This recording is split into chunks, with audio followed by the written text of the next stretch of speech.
Hey folks, this is Tracy with Scrappy's Rustics. In this video, we're going to do a little tutorial on Crackle, and we're going to use the Folk Art Crackle medium.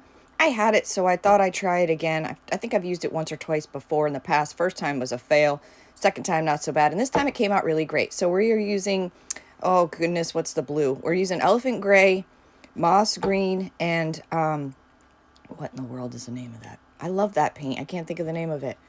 It'll come to me. Anywho, so this board was already white. I picked it up at the Goodwill bins a while back. It was some kind of marriage sign or whatnot. My intentions were to put a transfer on it, but I don't like to crackle. If I crackle, I like to allow my piece to sit for a while before putting a transfer on it because transfers can be finicky. So I decided to film this and have it ready for when I go live to do the transfer. So my intentions here is to use the moss and the blue to pull out some of the colors in my transfer. That's the reason for these two colors. So I'm just kind of randomly, it's hard to be random, y'all. It's very hard to go, you just want to, kind of go in uniform. Oh, I missed a spot, you need to put it there. But it's hard to be random. So my hope is when I put the white on top of all of this, that some of the colors come through to pull from the transfer. So we painted it elephant gray, then we went over it. I want to say it's not Nantucket blue. I just had the name and I forgot. Dang, it'll come to me anyhow. So, I didn't know if I needed to shake this Crackle medium or what. So, we're going to slather that on. You're supposed to not overwork it, but you don't want to miss anywhere either. I've noticed the thicker you get it in some spots, the crackle will be thicker. You definitely don't want it all perfect uniform. So if you got some thick spots and some thin spots, roll with that. It'll give your board even more character. So just slather this on. Try your best not to overwork it, but you don't want to miss anywhere as well. And let it dry. And we're also using cottage white over the top. And this stuff will, you can let it dry on its own. If you're impatient, you can use your heat tool.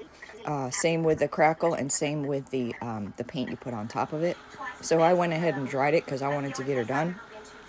It's super shiny. You can't really see the crackles too much in the medium itself. It's more, it happens, the crackle happens when you add the paint. So we got our big old jug of cottage white there. Nothing fancy. Look how fast I'm going. The nice thing about this Crackle medium is it makes your board nice and smooth, so the paint goes on there really nice. Now I didn't get full coverage in some areas, so I did go back a little thicker, which I actually liked because it seemed to give my board more texture. Look at that, it's crackling already, and I haven't even dried it or made it a quarter way through the board. So this time it worked well for me. I wish I could think of the name of that blue. I'm tempted to walk over and find the name of it. So here's the transfer I want to use. It's an IOD transfer. Look at that crackle, y'all. Turkish tile. That's the name of the blue, Turkish tile. Oh, look at that crackle. And that is not even dry. And that is, you can see where I went thicker and lighter.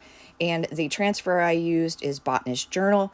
The IOD transfer can be found on my website at scrappysrustics.com. Feel free to share, follow, like, subscribe, YouTube, all the platforms. You can find me at scrappysrustics.com. Look how pretty this came out, y'all. There is a live video of me putting this transfer on.